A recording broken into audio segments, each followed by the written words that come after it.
وہ کہتے ہیں نا کہ مانگو صرف اللہ سے، اگر آپ کو کچھ بھی چاہیے ہے آپ صرف اللہ سے مانگو، اور بے شک دینے والی ذات صرف اللہ کی ہے۔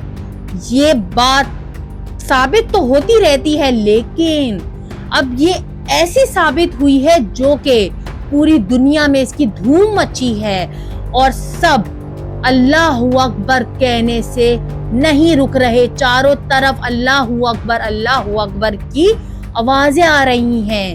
جی ہاں ناظرین، ایسا ہی واقعہ لیبیا میں پیش آیا۔ ایک بندہ جو کہ شاید ہو سکتا ہے کہ اللہ کے بہت قریب ہو، اللہ کا نیک بندہ جو کہ کافی سالوں سے حج کے پیسے جمع کر رہا تھا، فائنلی جب اس کے حج کے پیسے جمع ہو گئے تو وہ اتنا خوش تھا حج پہ جانے کے لیے۔ جب وہ ایئرپورٹ پہنچا تو اس کا پاسپورٹ دیکھتے ہی القذافی جو اینڈ میں نام تھا اس کی وجہ سے اس کو ریجیکشن ہو گئی، یعنی ایئرپورٹ والوں نے اس کو منع کر دیا کہ آپ حج پہ نہیں جا سکتے کیونکہ آپ کے پاسپورٹ کے آخر میں القذافی لکھا ہے، جس کی وجہ سے آپ حج پہ نہیں جا سکتے۔ اب آپ اس بیچ میں جو ہے وہ اس نیم کو چینج کروائیں اور انشاءاللہ اگلے سال آپ ضرور جائیں گے حج پر۔ لیکن وہ کہتے ہیں نا کہ اللہ پہ جب آپ کا بھروسہ ہو، جب آپ کا اللہ تعالیٰ پہ مکمل اعتماد ہو، آنکھیں بند کر کے آپ صرف یہ بول دو کہ اللہ مجھے پہنچائے گا، چاہے پوری دنیا کہہ دے کہ نہیں آپ نہیں کر سکتے، آپ نہیں جا سکتے، لیکن اللہ تو کر سکتا ہے۔ بالکل اسی طرح اس بندے کا جو اللہ پہ بھروسہ تھا وہ اس کا بھروسہ سچ ثابت ہوا۔ اس نے وہیں پر بیٹھ کے بولا کہ میں جاؤں گا حج پر اور اللہ مجھے بھیجے گا حج پر۔ جہاز اڑ گیا۔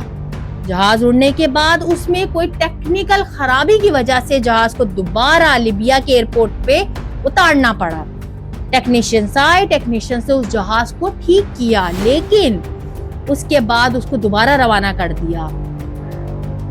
پھر بھی اس بندے نے اللہ پہ اعتماد رکھا، اللہ پہ بھروسہ رکھا۔ اس نے بولا یہ جہاز میرے بغیر نہیں جا سکتا۔ اس کا اتنا بیلیف تھا، اس کا اتنا بھروسہ تھا اللہ پر۔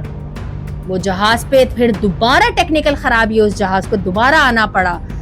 اس کے بعد پائلٹس نے اعلان کیا امیر المہدی القذافی کے بنا یہ جہاز نہیں اڑے گا۔ اس جہاز میں امیر القذافی جو ہے وہ بیٹھے گا، اس کے بعد یہ جہاز اڑے گا، ورنہ ہم نہیں جائیں گے حاجیوں کو لے کر۔ جی ہاں ناظرین، اس کے بعد اس کو ویلکم جو کرا وہ پوری دنیا نے دیکھا۔ یہ ہوتا ہے اللہ تعالیٰ پر اعتبار، یہ ہوتا ہے اللہ پہ یقین۔ تبھی میں کہتی ہوں کہ اللہ پر بھروسہ کر لو، اللہ پر یقین کر لو، اللہ پہ چھوڑ دو اپنے معاملات۔ تم دیکھنا تمہارے ایسے معاملات کھلتے جائیں گے، تمہارے ایسے معاملات ٹھیک ہوتے جائیں گے جیسے کہ پہلے تھے ہی نہیں۔ اللہ پر بھروسے کا جو نتیجہ ہے وہ پوری دنیا بھر نے دیکھ لیا، جو اللہ کی شان ہے پوری دنیا بھر نے دیکھ لی۔ کا اتنا اعتبار اللہ تعالیٰ پر کہ میں جاؤں گا اور میں اسی سال حج پہ جاؤں گا۔ تو اللہ تعالیٰ نے اس کی بات کیسے رد کرنی تھی؟ اللہ تعالیٰ کا وہ نیک بندہ جس کے لیے اللہ تعالیٰ نے 2 بار جہاز کو اتارا اور اس کو لوگ استقبال کرتے ہوئے جہاز میں بٹھا کے لے کے گئے، اور اس کو جو پذیرائیں مل رہی ہیں پوری دنیا سے، اس کو جو ویلکم مل رہا ہے پوری دنیا سے، وہ تو آپ سوچ بھی نہیں سکتے کہ کتنی اس کو عزت ملی ہے، کیونکہ عزت دینے والا، عزتوں کا بادشاہ میرا اللہ ہے۔